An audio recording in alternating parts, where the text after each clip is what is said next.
नमस्कार। आप सभी धैर्य पूर्वक इतने देर से बैठे हुए हैं, इसके लिए आपका हृदय से धन्यवाद कर रहे हैं। हम लोग को कोई जल्दी नहीं है। अगर आप चाहें, बहुत साथियों ने हाथ उठाया, बात करना चाहते, हम यहीं रहते हैं, हमें कोई जल्दी नहीं है। अगर आप चाहें तो इसकी बात कर लें। हम लोग 3-4 घंटे भी बैठ सकते हैं। जो लोग, अरे रखिए इस बात कर लेंगे, बैठे बैठे। जो साथी यहाँ सभा में बातचीत अपनी न रख सके, वो हमसे व्यक्तिगत तौर पर भी मिल सकते हैं। ये कोई रैली नहीं है, ये आश्रम इसीलिए है कि यहाँ आकर मिल सकते हैं, 1-2 दिन रह सकते हैं, अनुभव कर सकते हैं, अपनी बात बता सकते हैं, दूसरे साथियों से कुछ सीख सकते हैं। ये जो पूरा प्रयास है, आप जितने लोग आए हैं ज्यादातर राजनीतिक लोग हैं। ऐसा नहीं है कि पहले आपने कोई भाषण नहीं सुना, अच्छे विचार नहीं सुने, जीवन में कभी कोई अच्छा प्रयास होते नहीं देखा। आप तो सब लोग पहले राजनीति करते रहे। ऐसा भी नहीं है कि एससी समाज से लोग एमएलए एमपी नहीं बने। ये एकमात्र ऐसा समाज है जिसको पूरी भागीदारी बाबा साहब की वजह से मिली हुई है, फिर भी कोई फायदा नहीं हुआ। अति पिछड़ा समाज के लोग अगर कहते हैं कि भैया हम लोग को भागीदारी चाहिए, एससी समाज के लोग तो ये भी नहीं कह सकते। भागीदारी तो आपको बाबा साहब के वजह से पहले से मिली हुई है, कोई वो छीन नहीं सकता। इसलिए ये चिंतन की जरूरत है कि भागीदारी के बावजूद आपकी दशा क्यों नहीं सुधरी। ये आपको क्या बताता है कि किसी व्यक्ति के एमएलए बनने से, किसी के एमपी बनने से, तो चाहे जनसुराज से बन जाए, कांग्रेस से बन जाए, किसी दूसरे दल से बन जाए, उससे समाज सुधर जाए ये जरूरी नहीं।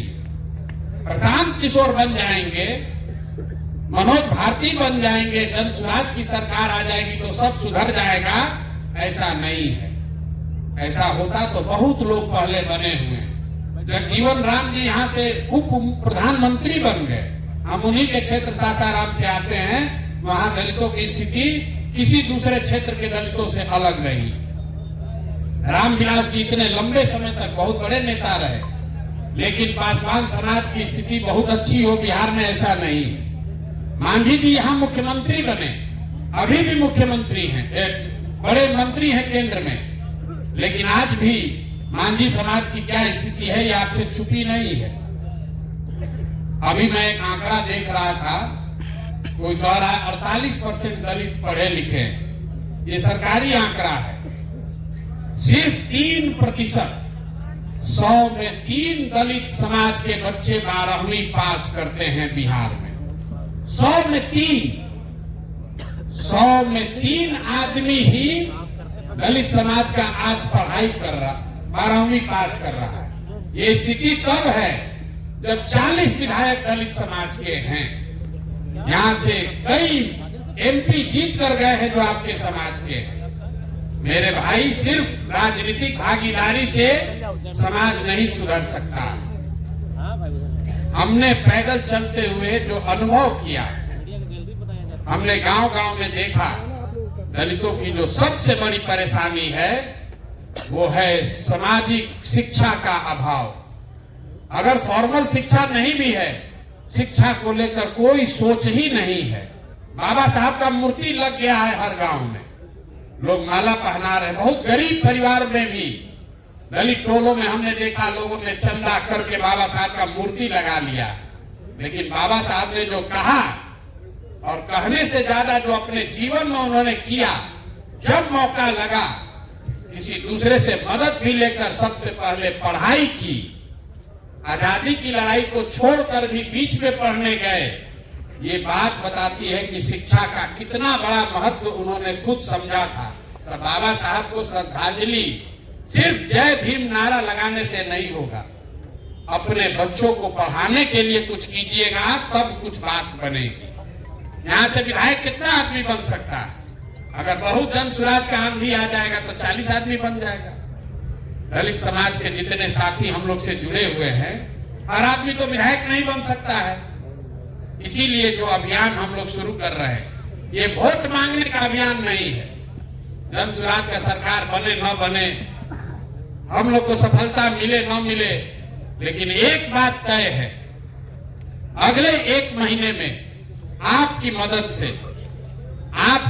से कम 1000 दलित साथियों को इकट्ठा करके, उनको प्रेरित करके, उनसे अनुनय विनय करके, उनको साधन देकर जरूर दलित गांव में, बस्तियों में, टोलों में जन स्वराज लोगों को भेजेगा, ताकि घर घर लोगों को कहा जाए कि एक बच्चा, कम से कम एक बच्चा अपने परिवार से चुनो जिसको तुम पढ़ाओगे। सफलता जन स्वराज को मिले न मिले, इस पूरे अभियान में 3 महीना अपना जीवन का निकालिए, सिर्फ 3 महीना निकालिए जीवन का। आपका 1 रुपया लगेगा नहीं। वो साधन, वो व्यवस्था, वो गाड़ी, वो पैम्पलेट सब आपको जन स्वराज से मिलेगा। 14 तारीख को बाबा साहब का जन्मदिन आप मनाइएगा। 3 महीना फरवरी, मार्च और 14 अप्रैल तक, मतलब कुल मिलाकर 100 दिन भी नहीं है। 100 दिन अपने समाज के लिए निकालिए। वो गाड़ियों से टोलों में जाइए और घरों में लोगों को संकल्प दिलवाइए कि एक बच्चा, कम से कम एक बच्चा जरूर पढ़ाएंगे। ये जागरूकता पैदा कीजिए। जन स्वराज का जो होगा सो होगा। इस अभियान से अगर 10,000 बच्चे भी स्कूल चले गए तो आपकी मेहनत और ये पूरी साधना, पूरा प्रयास, उसको सफल मान लिया जाए। 10,000 बच्चों का जीवन सुधारिए, ये संकल्प के लिए यहाँ जुटे हैं। वोट नहीं मांगना है। इस पूरे अभियान में आपको वोट नहीं मांगना है। सिर्फ और सिर्फ जाकर दलित बस्तियों में ये बात बतानी है कि एक बच्चा भी पढ़ाओ। हम ब्राह्मण समाज से आते हैं।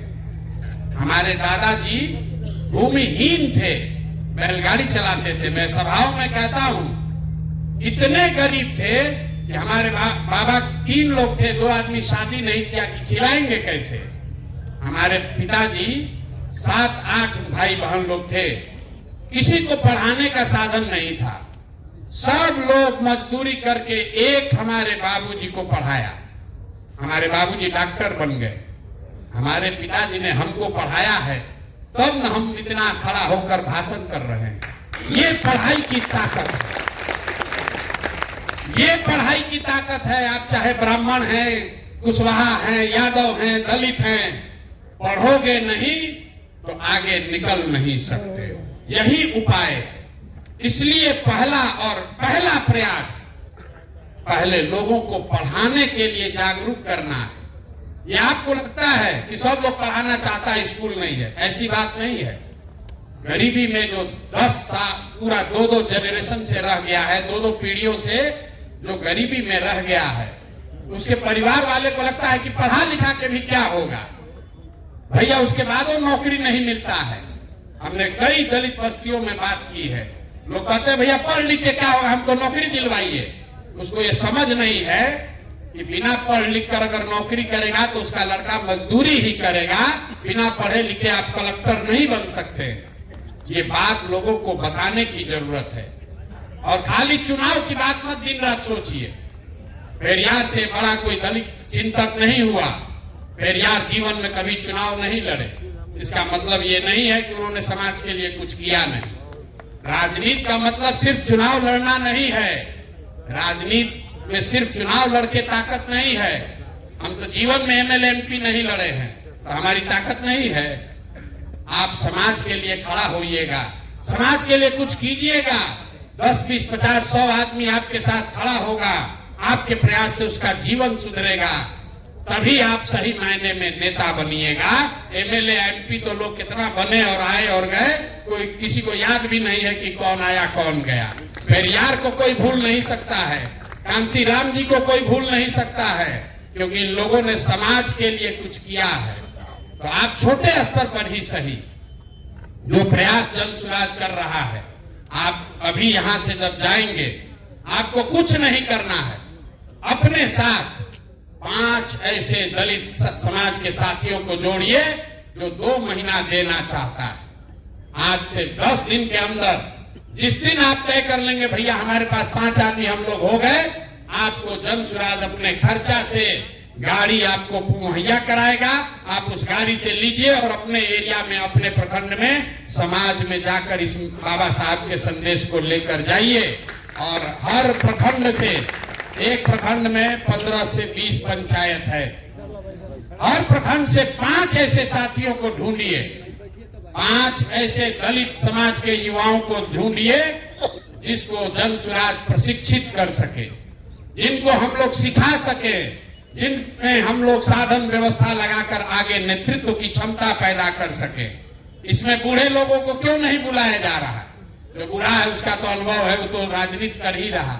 जो 20 साल से 40 साल का लड़का है, जो अनुसूचित जाति समाज का है, उसको मोबाइल चलाने आता है या नहीं आता है, उसको कोई ऊपर बढ़ाने वाला नहीं है, उसके बाबूजी विधायक नहीं है, उसके पास पैसा नहीं है, वो मुखिया लड़ सकता है, उसको कोई बताने समझाने वाला नहीं है। हर पंचायत से 5 ऐसे लड़कों को चुनकर निकालिए और 14 अप्रैल को जब हम लोग बाबा साहब का बर्थडे मनाने के लिए जुटेंगे तो ऐसे 50,000 बच्चों के लिए प्रशिक्षण की व्यवस्था, उनको राजनीति में आगे बढ़ाने की व्यवस्था जन स्वराज ने खर्चे पर करेगा। वो सारे आपके समाज के बच्चे होंगे। इतना काम आप कर सकते हैं कि नहीं कर सकते? हो सकता है कि नहीं हो सकता है? सब लोग सोच के बताइए, हाथ मत उठाइए। हो सकता है ना भाई? और आपको कोई मॉनिटरिंग नहीं करेगा, कोई मॉनिटरिंग नहीं है कि गाड़ी आप लेकर कहां गए। आप गाड़ी ले जाके रिश्तेदार के यहाँ भी घूमिए, कोई दिक्कत नहीं। अपना बेटा बेटी के यहाँ भी घूमिए। लगना चाहिए ये जन स्वराज का एससी समाज का नेता है, इसको जन स्वराज से वो व्यवस्था मिली हुई है। अगल बगल का आदमी देखेगा तो कहेगा कि ये जन स्वराज का एससी समाज का नेता है।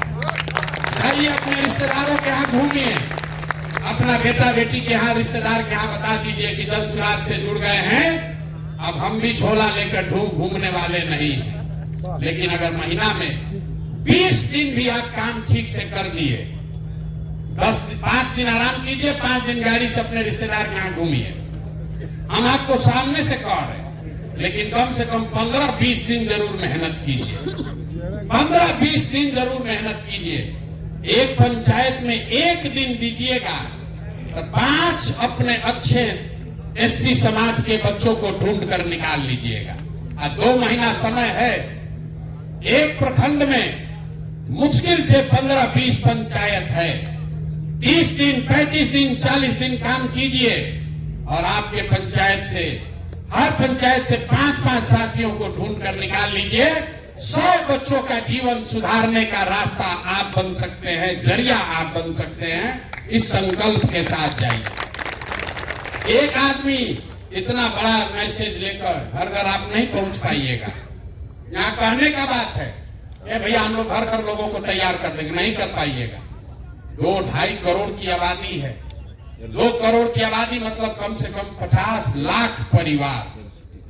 50 लाख परिवार तक 500 आदमी नहीं पहुंच सकते हैं। लेकिन आपके जरिए अगर 50,000 बच्चे तैयार हो गए तो उनके जरिए घर घर पहुंचा जा सकता है। तो जब अप्रैल में 14 अप्रैल को 50,000 अम्बेडकर वाहिनी के साथी खड़े होंगे तो जून में सब परिवार में जाकर हम लोग कोशिश करेंगे कि बच्चों को, एक बच्चों को कम से कम ले जाकर स्कूल में एडमिशन कराया जाए। तब ये अभियान पूरा होगा, जिसका दूसरा चरण है। तो पहले चरण में आज आपसे मिल रहे हैं। आपके पास 10 दिन का समय है। 10 दिन में 5 लोगों का अपना टीम बना लीजिए। 5 लोगों का टीम बना लीजिए और एक कोई युवा साथी जोड़िए जो आप काम कीजिएगा उसका वीडियो बनाए और सोशल मीडिया पर डाले। इस चीज को सीखिए, ये बहुत बड़ा हथियार है। प्रशांत किशोर गांव-गांव चले हैं, ये आपको कैसे पता है? आप में से बहुत सारे साथी आपके गांव में हम नहीं गए, आपने उसको सोशल मीडिया पर देखा। तो जो काम आप करते हैं उसको फेसबुक पर डालना सीखिए, तभी वो बात घर घर आपका पहुंचेगा, आपका प्रभाव बढ़ेगा। वरना आप सोचिएगा कि हम लोग तो दलित समाज का भैया नेता हैं, हम लोग को इस फेसबुक से कैसे काम चलेगा। बहुत लोग आकर कहता है, अपने आप को आप पीछे कर रहे हैं।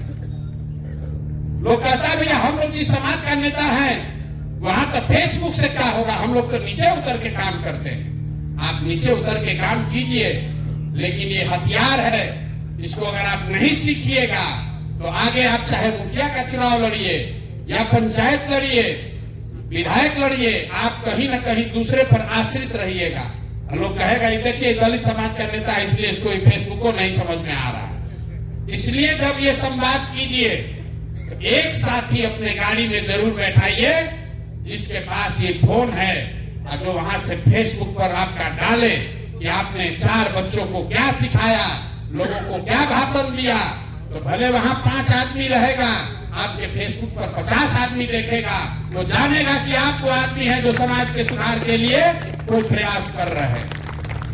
तो काम क्या करना है, यहां से जाने के बाद अपने प्रखंड में 5 आदमी का टीम बनाना है और एक साथी ढूंढना है जिसको मोबाइल का, सोशल मीडिया का समझ है, उसको अपना असिस्टेंट, राजनीतिक असिस्टेंट बना लीजिए। जब गाड़ी आपको मिलेगी तो 5 गो नेता में से 1 2 आपके साथ बैठेगा, कोई बैठे ना बैठे डिजिटल वाला, मोबाइल वाला लड़का जरूर बैठना चाहिए। जाइए और जहां जहां जाकर टोलों में आप संवाद करेंगे उसका वीडियो बनाइए और अपने फेसबुक पर डालिए, ताकि कोई मॉनिटरिंग नहीं है। और आप देखिएगा मेरा सिखाया हुआ चीज 2 महीना के अंदर 4000 5000 आदमी आपको जान जाएगा आपके इलाके में कि आप ही वो आदमी हैं जो ये घर घर काम कर रहे हैं।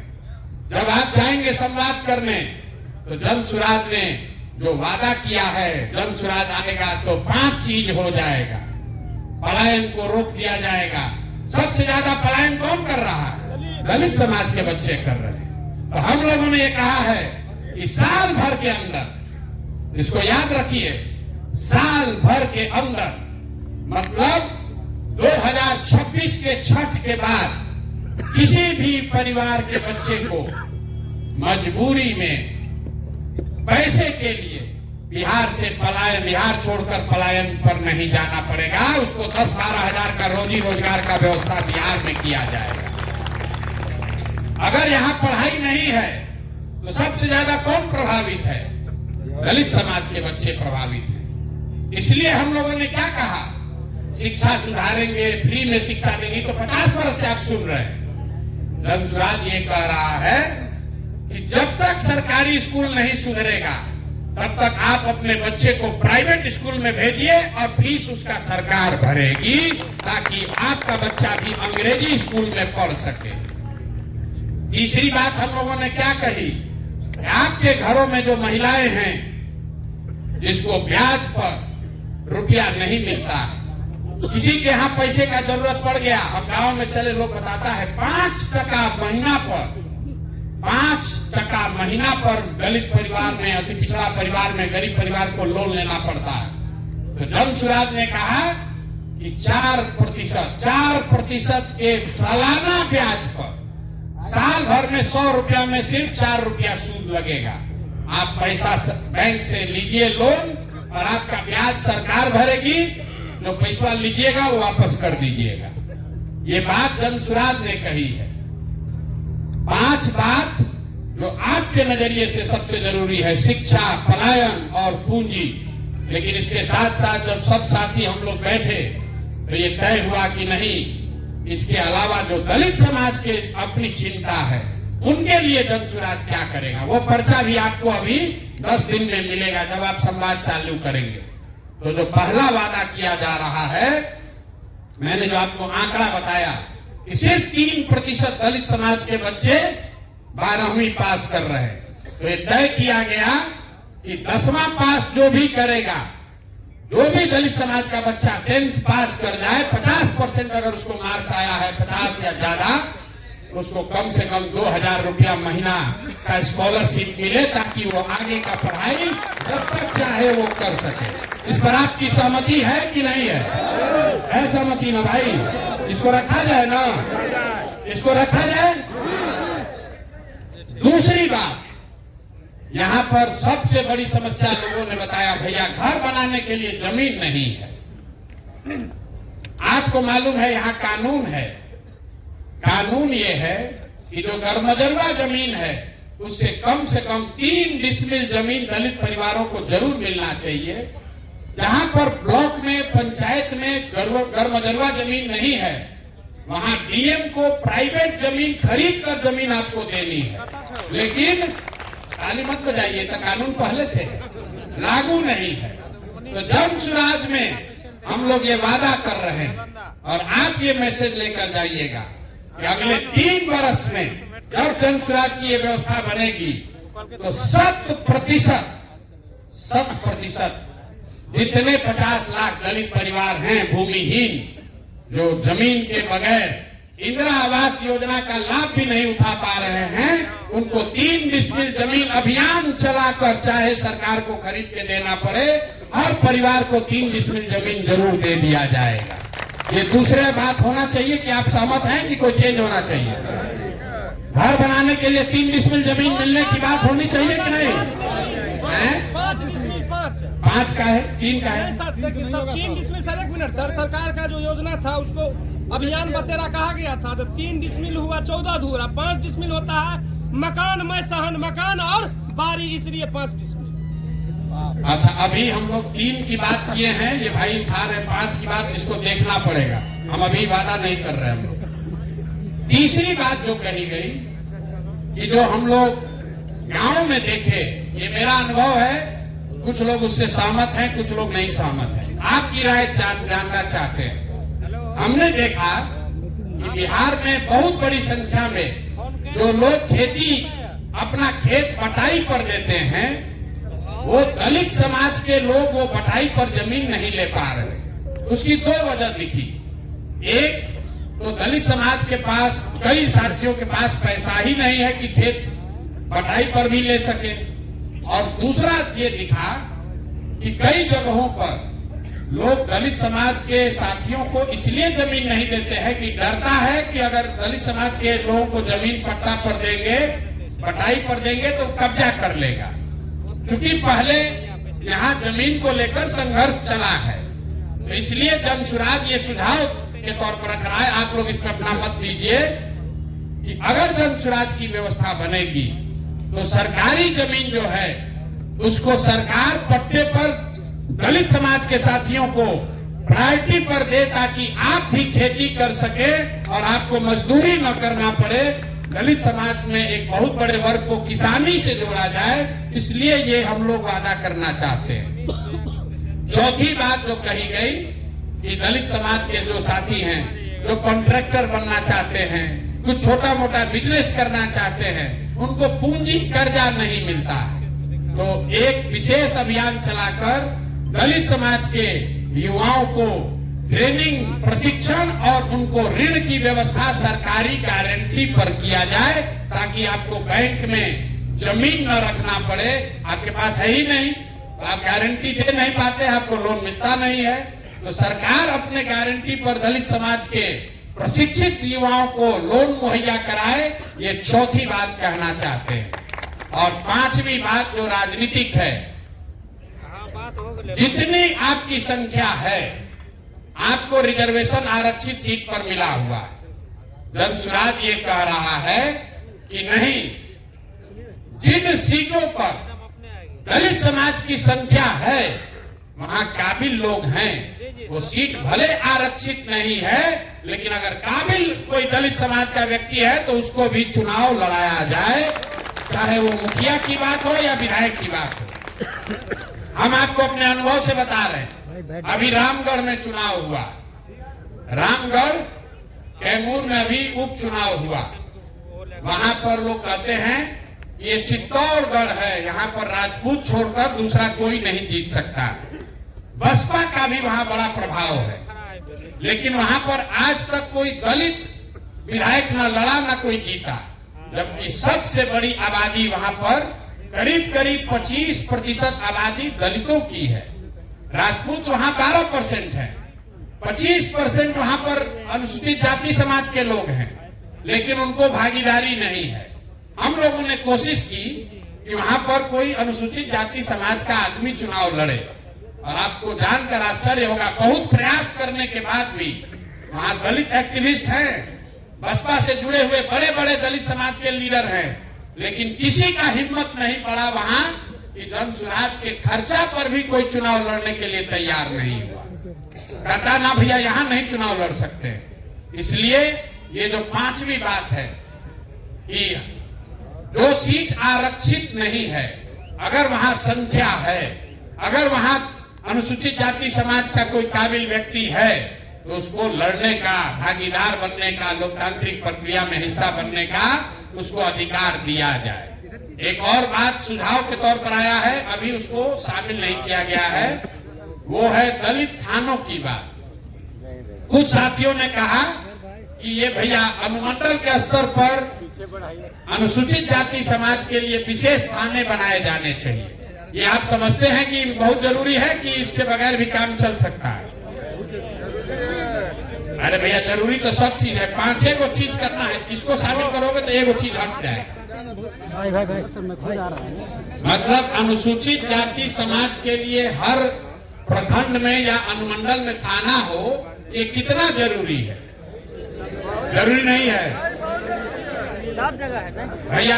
आप फिर देख लीजिए, 5 ही चीज रख सकते हैं, तो 5 हमने आपको बता दिया। अगर थाना शामिल कीजिएगा तो कुछ एक चीज हटाना पड़ेगा, तो इसको हटा दिया जाए। हैं? पहले जो 5 बोले हैं वो ठीक है ना, उस पर सबकी सहमति है, उसी 5 को बना लिया जाए।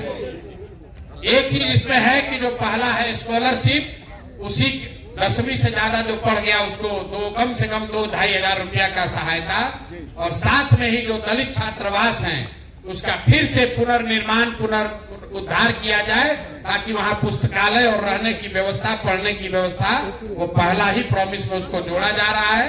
तो ये 5 मांग के साथ हम लोग को अनुसूचित जाति समाज के पास जाना है, और ये जन स्वराज का कमिटमेंट है जो पूरे समाज को कर रहे हैं। उसके अलावा जो अनुसूचित जाति के लिए ये 5 मांग रखी जा रही है, अगर आप सब सहमत हैं तो अगले 10 दिन में इसको हम लोग आधिकारिक तौर पर जन स्वराज के एजेंडा में, जन स्वराज के घोषणा पत्र में, कोर कमेटी में रखकर पारित करेंगे। अगर आप लोग सब सहमत हैं तो एक बार हाथ उठाकर सहमति दे दीजिए।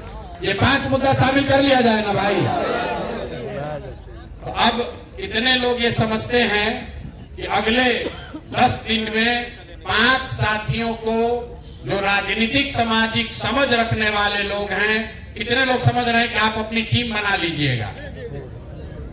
आधा लोग हाथ उठाया, आधा नहीं उठाया। जो आपको कल से फोन जाना शुरू होगा, ये हो जाएगा ना। और जो जो टीम बनाएंगे उसको भूलना नहीं है। एक आदमी युवा साथी जो डिजिटल का समझ रखता है, जो काम आप कीजिए उसको बताना भी जरूरी है। जो काम कीजिएगा वो लोगों को दिखना चाहिए। तो ये काम पूरा कर लीजिए। 1 मिनट, हाँ बोलिए। हमारा कहना है कि एक डिजिटल मोबाइल आप अपने तरफ से अच्छा क्वालिटी का दे देंगे। आप पहले एक आदमी चुनिए, हम 50,000 को दे देंगे। 50,000 डिजिटल वाहिनी, जितने आप अम्बेडकर वाहिनी चुन के लाए, आपने सुना नहीं? जितने 50,000 बच्चे आप चुन कर लाएंगे जो अम्बेडकर वाहिनी बनेंगे, उनको मोबाइल, उनको उनका रिचार्ज, उनको आगे का प्रशिक्षण, वो सब काम जन स्वराज के खर्चे पर किया जाए। पहले आप आदमी को खोजो यार, पहले आदमी को ना, मोबाइल लेने वाला नहीं, मोबाइल लेने वाला नहीं, जो उसको लेकर समाज के लिए कुछ करे उसके लिए।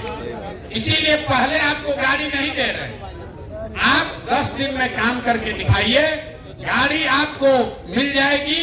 उस गाड़ी से आप राजनीति कीजिए, अपनी पहचान बनाइए, अपने समाज के लोगों का भला कीजिए। जन स्वराज जीते चाहे हारे, 2 महीना मेहनत करोगे, कम से कम अपने प्रखंड में सबसे सशक्त चेहरा आप बन जाओगे। ये काम हर हालत में करना है। आपका इस्तेमाल बहुत लोगों ने किया है। लोग कहता है भैया हम लोग का इस्तेमाल बहुत लोग करता है। अरे कम से कम अब आपके पास अवसर आया है, आप जन स्वराज का इस्तेमाल करके 2 कदम आगे बढ़ जाइए। इतना तो होना चाहिए ना भाई। बहुत लोग कह रहा है प्रशांत किशोर पागल हो गया है, इसका पैसा लोग लूट लेगा। हमको भरोसा है कि जिस समाज में लोगों ने सिर्फ दिया है, कुछ लिया नहीं है, उसमें हम ये ताकत लगा रहे हैं। आप पर हमको भरोसा है, आप कोई धोखा नहीं करेगा, कोई धोखा नहीं करेगा, हमको मालूम है कोई धोखा नहीं करेगा, कोई धोखा नहीं करेगा, हमको ये मालूम है। ये सुविधा सवर्णों को नहीं दी जा रही, ये सुविधा ओबीसी वर्ग को नहीं दिया जा रहा, सिर्फ 3 समाज के लोग, महिलाएं, अनुसूचित जाति, मुसलमान और अति पिछड़ा समाज के लोगों में नीचे से नेतृत्व खड़ा हो, इसके लिए जन स्वराज ये व्यवस्था बना रहा है। तो आप, और उसमें भी हमेशा की तरह सबसे पहली शुरुआत आपके द्वारा की जा रही है। सबसे पहला बैठक आपका महिलाओं का हुआ और अब आपका हो रहा है। 10 दिन के अंदर आज तक आपने राजनीति किया, अपना घर का आटा गीला किए, अपना रुपया लगाए, अपना पसीना बहाए, और फिर नेताजी के पीछे पीछे घूमे, कुछ नहीं हासिल हुआ। अब जन स्वराज ये कह रहा है कि जन स्वराज का साधन लीजिए, अपनी ताकत लगाइए, जन स्वराज का कुछ हो या ना, कम से कम अपनी पहचान बनाइए, अपने समाज के लोगों के लिए कुछ अच्छा कर लीजिए। इतना काम तो कर लीजिएगा ना भाई, कर लीजिएगा ना। तो 14 तारीख को बाबा साहब का जब जन्मदिन मनेगा तो 50,000 अंबेडकर वाहिनी बिहार से होंगे कि नहीं होंगे? होंगे ना। आप पर भरोसा करके कह दें, प्रेस में कह दिया जाए ना।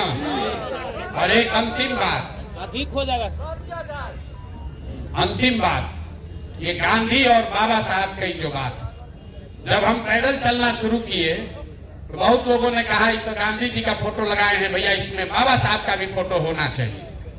और जितने लोग यहाँ बैठे हैं, लोगों से घंटों घंटा हमारी बहस हुई है, इसलिए नहीं कि हमको बाबा साहब का फोटो लगाना नहीं था। हम ये चाहते हैं कि आप इस चीज को समझिए कि ये क्यों दोनों फोटो साथ में है। सिर्फ फोटो साथ में नहीं है, ये देश में पहला ऐसा राजनीतिक प्रयास है जिसमें गांधी के विचारधारा को मानने वाले और अंबेडकर के विचारधारा के मानने वाले लोग साथ में आ रहे हैं, ताकि गोडसे की विचारधारा को हराया जा सके। तो एक ही सूत्र आप समझिए, बाबा साहब ने क्या कहा, गांधी जी ने क्या कहा। हमने लोगों को यही पूछा कि आप ये बताओ कि अगर आज बाबा साहब होते और आज गांधी जी भी होते और भाजपा की सरकार होती, तो बाबा साहब भाजपा की सरकार से समझौता करते कि गांधी के साथ चलते? गांधी के साथ चलेंगे बाबा साहब की गोडसे के साथ चलेंगे? गांधी के साथ। और गांधी जी किसके साथ चलेंगे, बाबा साहब के साथ चलेंगे कि गोडसे के साथ चलेंगे?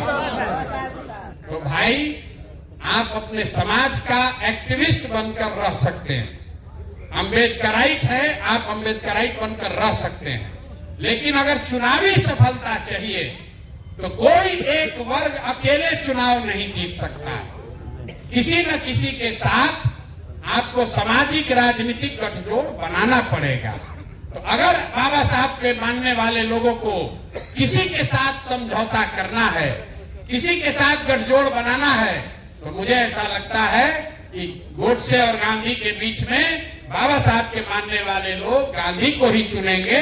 इसलिए बिहार से ये नूतन नया प्रयोग शुरू किया जा रहा है। सिर्फ फोटो साथ में नहीं है, इन दोनों विचारधारा के लोग जिस दिन साथ में आ गए, आप यकीन जानिए सत्ता आपके हाथ में आनी ही आनी है, कोई रोक नहीं सकता है। आप सब आए, आपने बात सुनी, कुछ बात समझ में आया होगा, कुछ बात धीरे धीरे अभी और समझ में आएगा।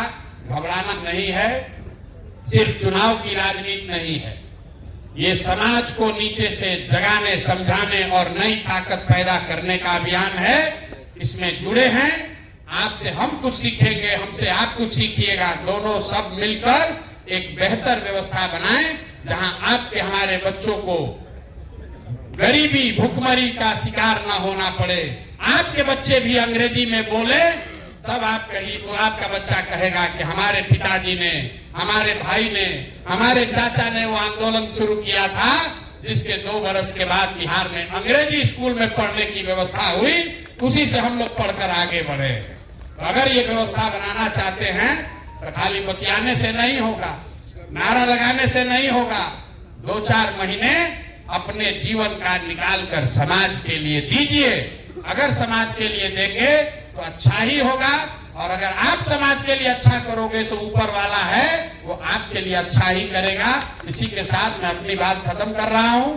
जिन साथियों को कोई प्रश्न है, व्यक्तिगत तौर पर मिलना है, हम यही बैठे हुए हैं, धक्कम धुक्की करने की जरूरत नहीं है। सेल्फी खिंचाने से ना बिहार सुधरेगा ना आपका समाज सुधरेगा। सेल्फी खिंचाने से कुछ नहीं होगा। विचार को आत्मसात करना पड़ेगा, परिश्रम करनी पड़ेगी, तपस्या करनी पड़ेगी, साधन व्यवस्था अपने आप मिलेगा। आपके लोटा, वो हम लोग कहते हैं ना कि समंदर में पानी बहुत है, लेकिन आप उतना ही पानी उठा पाइएगा कि आपका लोटा कितना बड़ा है। तो अपनी पात्रता को बेहतर कीजिए, समाज के लिए बेहतर कीजिए। इसी आह्वान के साथ आपका सबका फिर से हृदय से धन्यवाद कर रहे हैं। बहुत बहुत शुक्रिया।